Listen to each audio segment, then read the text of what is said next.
it's not working. But my name is Jasmine Esquivias, and I'll be helping facilitate the conversation today. We have two lovely staff and faculty here who are first-gen authors who will be sharing a little bit about their work, how they got involved, and maybe even inspire a couple of our undergraduates to become future authors themselves. So without further ado, I would like to pass it over to ask our authors if they can go ahead and introduce themselves, speak about the department or their work at UC Irvine, and then we'll jump into the discussion questions. Okay. Yeah. Shall I begin? Yes. Thank you, Jasmine, for the invitation, and hello, everyone. My name is Thuy Vo Dang. I'm the curator for the Southeast Asian Archive, which is in the UCI Libraries, Special Collections and Archives Department. I have a doctorate in ethnic studies, and I am a co-author of the book, A People's Guide to Orange County, which you see in my virtual background, with my co-authors Elaine Lewinick and Gustavo Arellano. I'm also the co-author of a book called Vietnamese in Orange County, which came out before this in 2015. Thank you. Professor Lynch? Hi, and I also want to thank you, Jasmine and Carissa, for setting this up and inviting me. My name is Cecilia Lynch. I'm professor in the political science department at UC Irvine. I have my doctorate from Columbia University in New York. And I'm speaking about my book called Wrestling with God, Ethical Precarity in Christianity and International Relations, which came out just as COVID hit in March 2020. And it's, I'm not sure, let's see, well, I have a number of other books, but this is the most recent. Wonderful, thank you. So for today, it is a webinar, so I do want to remind folks of kind of the settings or how they can engage and interact with us today. So for our undergraduates or anyone in attendance, you can go ahead if you have questions, put in the Q&A, and then I will help facilitate, and then our co-authors or authors here today will go ahead and answer them. Without further ado, I do want to go ahead and start the conversation and kind of the both of you giving a little synopsis of your work and how you got involved and chose this topic. So I know we started with Thuy first. If Professor Lynch, if you can kind of share about your work. Sure.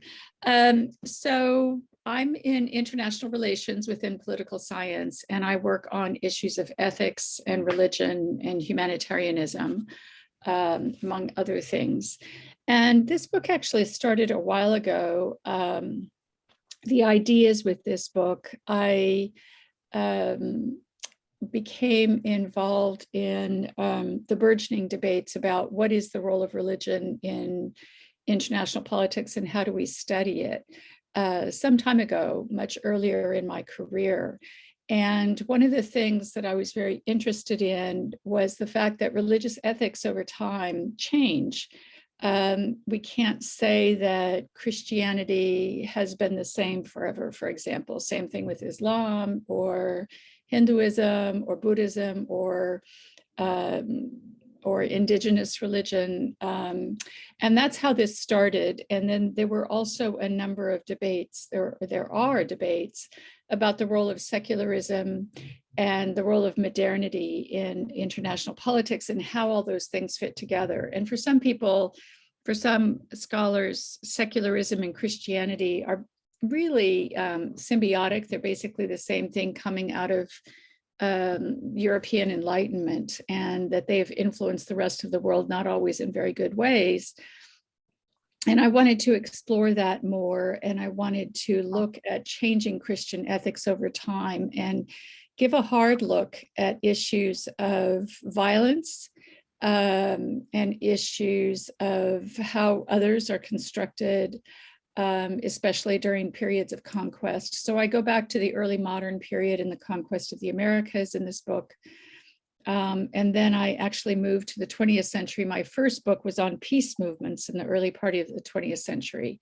And here I take up religious groups and the pacifist just war debate. And then I moved to liberation theology, which came out of Central America and Latin America, but spread around the world in the 1970s and 80s and was associated with various forms of revolutionary movements in neo-Marxism. And I look at the ethical tensions there.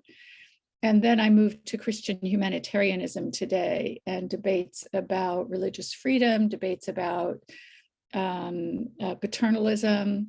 And I look at issues of whether and how the Christian humanitarians today are in some ways successors who may not have learned that much as they should have of the missionaries from the period of conquest.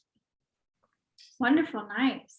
So as you all hear and listen for a synopsis and a brief summary of what they're working on, please feel free to think about questions that you want to ask them, and you can put them in the Q&A. If not, I also do have some questions that I can help facilitate the conversations as well. So thank you, Professor Lynch. I do want to move on to Thuy, if you can share a little bit about your work and your co-authorship that you are sharing today. Thanks, Jasmine. And you know what, Professor Lynch, I have a lot of questions actually about your work. I think there's a lot of overlaps, not necessarily with this book that I'm talking about today, but with my own personal history as a refugee from Vietnam in the early 80s, aided by the kind of Christian humanitarian movement to assist in Southeast Asian refugee resettlement. And one of the reasons why at UC Irvine we have the largest archive on the Cambodian, Hmong, Laotian, and Vietnamese diaspora, which is this collection that I've overseen now for nearly a decade. So I'm sure there's a lot of interesting kind of parallels and overlaps that we can explore. But for the purpose of this conversation and my book co-authored with Elaine and Gustavo, I really, enter into these book projects with a collaborative frame, right? My ethnic studies training really sort of prepared me to be somewhat of a traditional scholar in the sense that I was preparing to be a professor. And then I did quite the pivot in terms of exploring the libraries and archives profession, which landed me here at UCI. And in that time, I actually realized that, if you want to move fast, go alone. If you want to go farther, go together. And it may be that, this project is 6 years in the making, so it might be both long and far. But I have felt like it's been a really generative way to address from multiple angles the history of Orange County, or the stories of Orange County that have been marginalized, have been overlooked, or misrepresented. Often, when we hear Orange County, and those who don't come from here might think of things like the idyllic orange crate labels, the theme parks, the coastal, beauty of our beaches, and maybe even South Coast Plaza, right? Some of these giant mall complexes. And what they don't know is the incredible diversity of this region that's like the 5th most populous county in the nation. And only recently has it turned more liberal. For nearly 100 years, it was a Republican county. And so I think the intervention that it's making is really addressing how to tell the stories of a place from the bottom up. And we've been able to lean into different expertise from Elaine's background as an urban historian. She teaches in American Studies. Gustavo is a journalist who's a columnist for the LA Times. And my background, primarily in Asian American studies and then archival and information studies, really brings like the kind of orientation towards like historical sources and archival research. So it's certainly a mixed methods book, but we also think of it as a crossover book that can hopefully appeal to younger readers as well as they're learning about their own community's history. So we've been working a lot with K through 12 educators to bring this book into the classrooms across Orange County. Wonderful. And I know I'm going to start with you, Thuy, in the sense of the book and asking a question is, I know in your book, a big conversations about oppression, resistance, struggle, and how you shared highlighting the stories of marginalized communities. I'm curious to how you and your other co-authors were able to find these stories of specific community members or just historically, and then how are you able to frame them and put them into this publication? Yeah, thank you for that question. So, my co-author Gustavo Arellano's family has been in Orange County for many generations, and he's published several books on his family's history, as well as, written, tons of journalistic accounts. So I think in terms of the breadth of the stories that we're able to find, often it starts with just his knowledge base. And then Elaine teaches at Cal State Fullerton, where her students come from Orange County, and her students bring their lived experience and wisdom into the classroom. And then from my perspective in the archives, UCI Special Collections has a focus on Orange County regional history. So for instance, we have like the late historian Jim Sleeper's papers. He has documented quite a bit of Orange County history, but a lot of the interpretive work that happens right when historians go into the archives, they're often, their perspective is equally important. It's not just like raw data that they're discovering. They're applying an analytical lens to what they find. And so the slant on Orange County history has always tended towards privileging the voices of like the same kind of founders' stories. So we really wanted to approach it in a way that, addresses the complexity of a county that is often uncomfortable with its own image. So we have, for instance, Cold War refugees, like my own family, who came to this county after and are part of the story, a part of why Westminster has now, more than 50% Asian Americans, for a city with the tagline, All America City. So what does that mean in terms of challenging the narrative of who is pictured as American or as an Orange Countian, when we tell these stories of the places where we live? So in terms of like resistance and oppression, when we've talked about our books, some folks will read the title, A People's Guide, and sort of dismiss it, right? Because a people often gestures at a more liberal or progressive lens. And they'll say it doesn't include all people. It'll include maybe people of color or like the oppressed or marginalized. And we actually say, there's a lot of everybody's story in here. It's not just about sites of pain and shame. It's also about resistance and resilience and the ways that groups have come together to collaborate and to resist things like police brutality, to protests for the environment. There's a lot of environmental activism that happened along the coast that were led by progressive white activists. And that's in the book as well.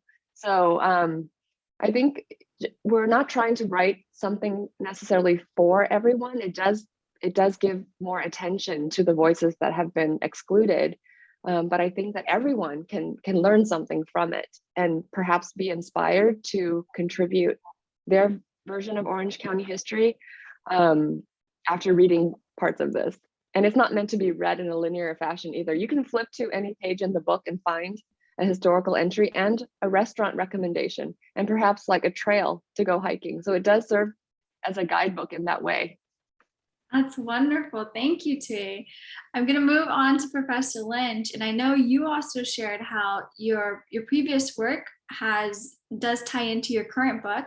But if you can share a little bit more of how religion impacts and affects international relations and how you highlight that in this publication. Well, I also want to say that I can't wait to read Thuy and Elaine and Gustavo Arellano's book, because it sounds absolutely wonderful. And I think that there are some overlapping themes, even though the contexts are very different. And one of the themes is, who speaks for whom. And in her case, it's who speaks for Orange County. And in mine, it's who speaks for Christianity, who speaks for international relations, who speaks for secularisms, and how do they do so over time? And then whose voices get left out, especially when there's pressure to convert perhaps to religion or to secularism for that matter, or to a particular form of government. So I think that one of the things that scholars like myself who've been working on the intersection of religion and international politics have been arguing for the past couple of decades is that they're not separable. And this idea that international politics is that secularism is neutral is also not correct. And so we've seen, I guess maybe to turn your question a little bit, the question might be, how does religion not influence politics? And very often we see one side of the coin and not the multiplicity, the multiple sides of the coin, the many, many voices involved that are all wrestling, that are all struggling to make themselves heard. So for today, for example, in the US, we hear primarily about a very conservative form of Christianity. And my book is more interested, less interested in the extreme forms of Christianity and more interested in the people who try to do something that for them is more ethical. But they still, in my view, and I think in the view of posterity, very often don't get it right. And so, you know, what does that mean? How do we sort of get out of ourselves, ethically, if you will? How do our constructions of others inhibit, you know, equal treatment, if you will, equity? And I think that in a sense, you know, both of our books are dealing with that kind of issue, but on different levels and over different spans of historical time. And so for me, the question is, you know, in international relations, we've gone through, there are a number of theoretical paradigms for anybody out there who's a political science major, for example, or an international studies major. You know, some just see relations between nation states as what drives the world. Others see economic relations as what drives the world. Others see, you know, cultural factors or whatever. And religion is part and parcel of all of those things. It's not extractable necessarily from those things. So I would say that it does have an impact on how we think about what is security, what is moral insecurity, just war theory that, you know, has an impact today on how we look at what's happening in Ukraine, for example. That comes out of certain Christian perspectives, but perhaps not only Christian perspectives. And so this kind of genealogy that I put forth, you know, we also need to be doing more of that with Islam, with Buddhism, with Hinduism, with, and I'm very interested in indigenous religions as well. So economically, you know, people organize themselves economically in different ways, and Protestant Christianity has certainly had a huge impact on contemporary liberalism and probably neoliberalism as well. And I could go on. The Liberationist Debate really took on debates that were happening within Marxism and dependency theory, for example. So one of the interesting things is, even if we just look at Christianity, we see all of these intersections, and they're not all in one direction or with one paradigm of how we think about international relations economically, politically, et cetera. You have the nonviolence folks, you know, and you have then the folks who reject pacifism and believe in just war. So in all of these ways, over all of this period of time, you know, you have a lot of different ways in which religion and international relations, I would say, they constitute each other kind of mutually. Yeah, and I know that in your book, you also dived into ethnical tensions. Can you share a little bit about that? And I think you may have briefly mentioned it in regards to different time periods. Yeah, so the ethical tensions, I'm very interested in ethical tensions. I think that a lot of my work on whatever it is has to do with that. And so if we think about, you know, back to the time between World War I and World War II, there were those who were very strongly pacifist, or who really thought that World War I showed the world how horrible and destructive war was, and were opposed to any kind of war. And those beliefs were challenged with the rise of Hitler, with the rise of Mussolini, et cetera. They were also challenged to a degree with an increasing understanding of some of the movements for decolonization, but in my view, they were not challenged enough. If we look at liberation theology in the 1970s and 80s, some believe that the existence and the extremes of oppression that were going on in Latin America justified violence in response, justified violent revolution. And others, like Oscar Romero, remained an adherent of nonviolent means till he died, till he was assassinated, actually, in El Salvador. So there were those kinds of tensions. Some people I interviewed in El Salvador said, a number of years ago, said that they themselves did not believe in taking up arms, but that they could not condemn those who did because there was just so much bloodshed and so much violent oppression. And I think that that period, as well as the interwar period, as well as other periods, really make us question, what would we do in those circumstances? And how would we act, and what is the right way to act? And today, I think a big ethical tension for a lot of Christian humanitarians is not so much, for some, it is whether or not to try to evangelize, but most of the actual humanitarian groups have signed codes of conduct in which they don't do that kind of stuff anymore. And what's ironic is those that were very intent on missionizing during the conquest of the Americas, the conquest of the colonization of different places in Africa, for example, they were very intent on evangelizing and proselytizing. And now a lot of them reject that. But they're still putting forth other kinds of mechanisms very often. They're part of this bigger humanitarian international that talks about things like helping people empower themselves, but still remains very paternalistic. And when I talk to people involved in those movements, they often recognize that dilemma, that ethical tension. And the question is, how do we move out of that? Yeah, can I ask a follow-up question to that? Because I'm so intrigued by this, your focus on ethical tensions, and if you've seen, and in particular, what you're talking about in terms of the movement towards, Christian groups not sort of converting and making that a requirement, right, for things like refugee resettlement, for example, in the area of the 70s and 80s. So my family, we're sort of Buddhist, and we practice ancestor worship in Vietnam.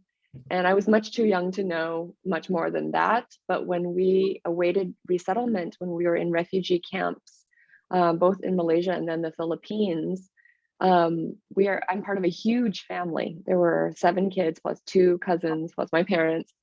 So we needed an organizational sponsor in order to resettle in the US. And it was a Lutheran church that picked us.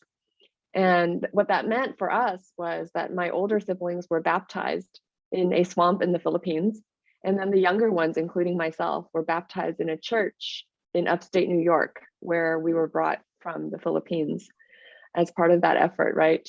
And in Orange County, we have like 75% of refugee sponsorships and resettlement happen because of faith-based organizations. The organizations that stem from like Episcopalian churches and Catholic churches and so on. So have you seen and now we're seeing kind of with Syrian refugees and with other waves of refugees, has there been a much more deliberate effort to counter that very, at the time, what felt like very kind of systematic Christianizing that was happening to people who'd been displaced by war? Yeah, that's an excellent question. And I think there certainly are groups, and this is not a defense of groups at all. In fact, I quite agree with you that this kind of, well, I don't, you didn't actually say whether you thought it was good or bad, but I infer that you felt that it was an imposition and wrong. And I would absolutely agree with you. I do know that a lot of the groups that started to sign on or developed a code of conduct did so in the 1990s, after the end of the Cold War. You and your family were caught up at a time prior to that, but it does not mean that it's all stopped by the end of the 1990s. One of the ironies is that the mainline Lutherans, the Lutheran World Service, for example, as well as Catholic Relief Services, as well as Episcopal Relief and Development, those churches, as well as some others, some of the Presbyterian churches, are not, they have made a lot of movement toward not trying to evangelize. But what you describe is what Tom Douglas, who's an anthropologist who teaches in the School of Social Sciences, in his work with the Cambodian communities, he and others have called rice bowl Christians, this push in refugee camps to Christianize folks. And one of the fascinating things, if we look at the whole complex of humanitarian folks, is that one of the ways in which some Buddhist groups got going in the 1980s and Muslim groups, Islamic groups got going, was they felt that, they didn't want Christians to be the only ones out there, the only ones, especially in Muslim majority or Buddhist majority societies. And so that was one of the reasons that they got involved. Today, most of those mainline groups and the larger groups work and even have on staff people of different religions and different forms, and they serve everybody, and they usually do not try to proselytize. But there's all these lines, right? So some will argue, well, we don't give people Bibles, we don't do a prayer before we give meals, but we'll have our literature lying around. And, so what does that mean? Or others will say, we offer kind of an interfaith prayer or something like that, or others. And then some people say there are folks who've studied, for example, Muslim recipients in Somalia or Sudan of humanitarian aid by secular groups. And they feel that the secular groups kind of refuse to provide Qurans for the children or for people to study, or refuse to engage in prayer, and they want that. So right now this debate is very rich. So on the one hand, there are multiple groups who are trying to look more critically at part of their own past, but there are other groups, and there are other Christian groups who are still very, very active in believing that the rest of the world needs to be converted to Christianity. They're not all involved in refugee relief, but some of them are. Thank you. So I would love to talk to you more too about what your own experience and what else you know about in Orange County, because I think that these are dynamic situations, and it's certainly one of the things that I do try to say in this book is that neither the Christians nor the secularists have it right. That everybody needs to recognize their own ethical, what I call ethical precarity. The fact that, we can't necessarily think that our own ethical stance is the correct one for everyone. Right, thank you. So I do want to go ahead and transition the conversation, because you are both of the authors. It looks like we may get a book or publication based off this conversation between the both of you, if we can. But I want to go into kind of what was your pathway to becoming an author, especially being the first generation? And what did that look like? Was it solely through academics, through getting your master's or your PhD? Or did you find that you, even once you were done with your academic studies and you had a career, you still wanted to dive into becoming an author and sharing stories? So I know we've been hearing from Professor Lynch, but I do want to open up the question for you, Thuy, to share your experience. Yeah, thank you for that question. Okay, so I have to go like way back to the before times and little Thuy, who wanted to be a writer. Like I imagined myself, I was one of those kids who buried herself in the library and read everything that I could get my hands on, in part as a response to the bullying that I had experienced growing up in Orange County, not speaking English, being a newly arrived refugee. And then discovering the power of the written word through a journal that my third grade teacher had me keep and write daily, like in my broken English, and she would respond to it. So every day I came back to school and I would read these words of affirmation from her. Wow. And that really changed my whole thinking about the written word. And I think that was when I would trace like my whole desire to write. What kind of writing I would do, I think morphed through the years quite a bit, right? As I was going to graduate school, getting my master's and PhD, I was training myself to be an academic writer. But meanwhile, I was doing very grounded ethnographic and oral history work in the San Diego Vietnamese American community. And that led me to have this kind of desire to write in ways that could reach people like my elders, my parents, maybe the nail salon worker, that I would interface with regularly because there are so many Vietnamese Americans who work in the nail salons. And that's why the first book project that I worked on was not an academic book at all. I have it here. I don't know if my virtual background allows for it to be seen, but it's one of these visual history books that you can produce rather quickly, and they sell it in places like Aces Hardware, or in the local history section of a Target. And they tell very kind of specific histories like Mexican baseball in Santa Ana, So we proposed to write one on Vietnamese in Orange County as we were leading up to the 40th anniversary of the end of the Vietnam-American War. And it's told through 240 photographs that we curated by doing archival research, by combing through the oral histories that we've collected here at UC Irvine. That was how I got to this campus, was as the inaugural project director for the Vietnamese American Oral History Project. And that really got me excited about the reach, because I often share the story of going to a conference, an academic conference, to talk about this book project, and being in the suburbs of Illinois at a barbecue at my sister's house. And my sister owns a nail salon. So she has a whole bunch of nail techs hanging out and working at her house. And they asked me, "What are you doing, here from California?" And I said, "Yeah, I'm talking about this book." And I pulled it out, and they started to flip through it. And several of them threw cash at me and said, "I want to buy a copy."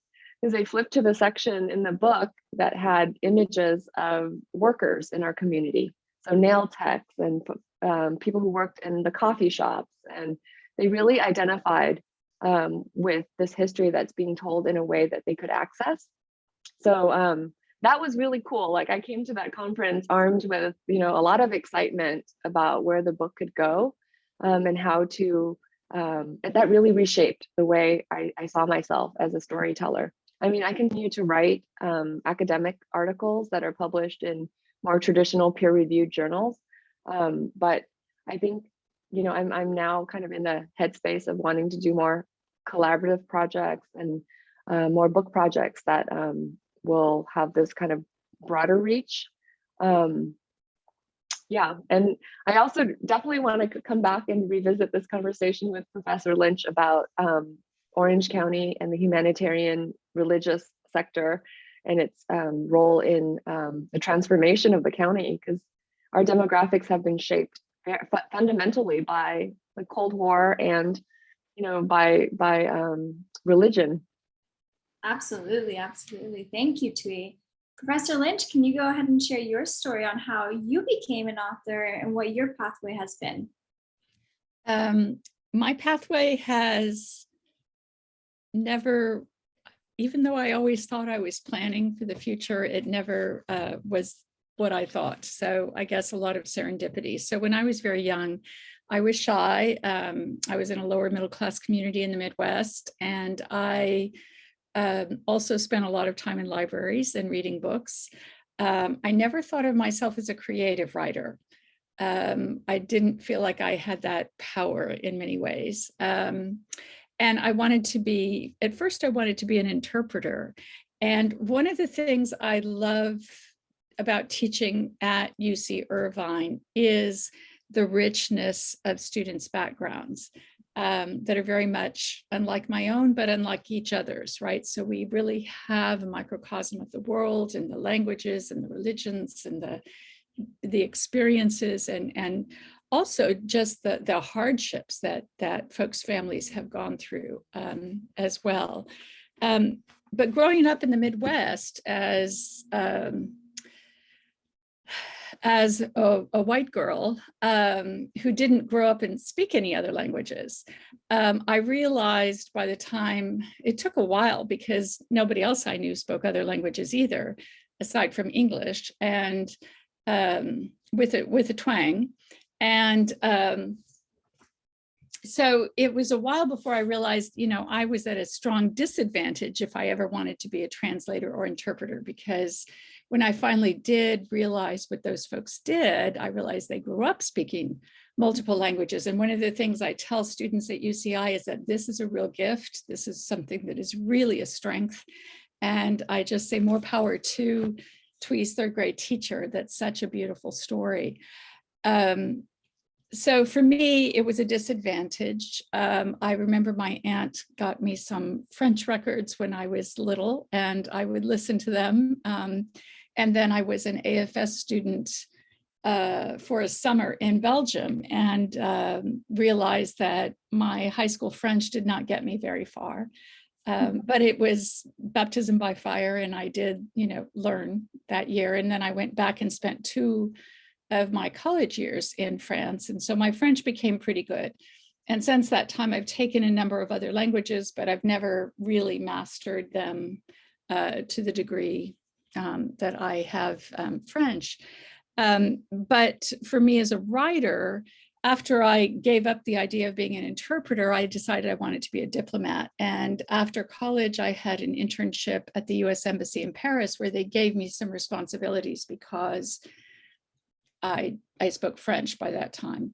But I then went on to grad school at Columbia University, and I didn't think I really wanted, I wasn't sure why I was going for a PhD. And that's kind of hard to do, to go to graduate school if you're not, for a PhD, if you're not sure why you want to do it. I don't recommend it. I ended up taking time off and becoming an activist in New York City in various movements, social justice movements, and running a shelter for homeless folks and a meal program, and protesting against US policy in Central America and US nuclear policy and things like that. So, but then I decided I wanted to study the hard case of the peace movements. And so my dissertation and first book were on that. So for me, deciding to go back into academia after leaving it for a while, was part of the journey to deciding, okay, you know, I'm going to try this writing thing as well. And so since that time, I've had kind of a long journey, I suppose, as a writer. I do interpretive work. So I was interested in Thuy's talking about the interpretation of stories and things, because I also feel that even as a social scientist, that there isn't one way or one objective way, really, of telling a story. So I'm part of an interpretive group of political scientists. And I think that being part of that over time has allowed me to experiment a little bit more than a lot of social scientists with kinds of writing. And I want to keep doing that. I haven't always ventured way out of the mold, but I do want to keep doing that. So I do see writing as a craft. I do see it as something that is not easy for me, but is something that I sort of go through waves doing. And I teach an upper division writing class, and I tell the students, revisions are your friends, and really reading other people's work and having them read your work. It's not a scary thing. It can be a very cooperative, collaborative thing, and a very positive thing. And all that has helped me as well as a writer. Yeah, that's good to hear, because even hearing that, I know a lot of folks get nervous when it comes to drafts, revisions, or it's the idea that if you want to be an author, you should have been planning this when you were in elementary, right? Like this is just a natural thing that happens. So I'm really happy you shared both of your pathways and shared how there's various experience. If I do want to open up the floor again, just because we are getting ready to close. If any folks have any questions, please go ahead and put them in the chat, and then we can have our panelists answer them. But I would love to close off with sharing any tips or tricks that you would give to first-gen students as they explore whether they want to be an author in the future through academia, creative writing, or even when it comes to oral history, right? And having those conversations with family. So I'll open the floor to both of you. Each one of you are welcome to go first. And then if folks have questions, I'll also share those. Yeah, I think Professor Lynch's advice in terms of sharing your work and being cooperative and collaborative is just excellent and on point. I would say also to, think about how you might, through your writing, connect others, right? And be vulnerable. One of the things that it took me a long time to get to, right? Because as you're going through academic training, I think you feel like this immense pressure to always cite and reference and drop all the names, right? As if you need like the legions of people behind you to lend credibility to what you're saying. And one of the things we're trying to do, especially as scholars of color, is to push back against the citation practices that often leave out those who are doing extremely important work too, but they may not be published in peer-reviewed places. So thinking about who you cite is also really important, because that continues that trajectory of scholarship. It's a political act, right? Doing this kind of writing, if you're doing academic writing. And then I dabble in poetry. I wouldn't say I'm any good. I haven't published anything. It's all really for me. But there's a side of me that really wants to honor that younger Thuy who found her voice in writing creatively. And so maybe someday I'll be able to publish a book that is a creative piece and not research based. That's me being hopeful. So I think we all can expand and grow. It doesn't matter what age you are or what whether you're an undergrad. I think if you're interested in writing, just start and look for mentorship and community, and do it. Don't feel like you have to do it alone. Yeah, wonderful. Thank you. Absolutely. I think that's absolutely wonderful. I agree with everything Thuy has said. I would also, one of the things I tell my upper div writing students writing class is that you all have something important to say. And this class is to help you figure out how to say it clearly so that other people can appreciate it and learn from it. And I have learned so much from my students at UCI, and I continue to learn from students at UCI. And I think that right now we're going through a period of time in which a lot of major organizations, the New York Times, the Pulitzer Prize Committee, et cetera, are becoming, are looking around and saying, what have we missed in terms of voices of color, in terms of voices of people who normally don't have the means to go to the Ivy League schools or whatever it may be. And so it's important to seize that. It's important to realize that unfortunately that time might pass, but we all need to try to keep these spaces open. In terms of citation policy, a book I wrote on interpretation in international politics a few years ago, I also argue, as Thuy just did, that who we cite and what we write are political acts. And there's been a lot of research in my field about how women are cited less than men. And if you co-author with a woman, you're cited less frequently than co-authoring with a man, if you are a woman. And then you can multiply that to transgender folks, people of color, et cetera. I've been doing a lot of work with colleagues in different parts of Africa, East, West, South, and Central Africa. And I've made it a point to seek out citations. There's just tons of wonderful work that a lot of my colleagues here are not aware of. And it's really, I think, stupid, as well as, it impoverishes the work not to use folks who are writing from their own contexts in one's own citations. So I absolutely agree with the politics of citation. I also absolutely agree that we can all continue to grow as writers. And I would just add, you've all got something to say. And virtually any kind of job you get, you're probably going to have to do some writing. So you might as well try to enjoy it and share it. Thank you. Thank you all so much. So at this point, we are going to get ready to close. So we do want to give a warm thank you.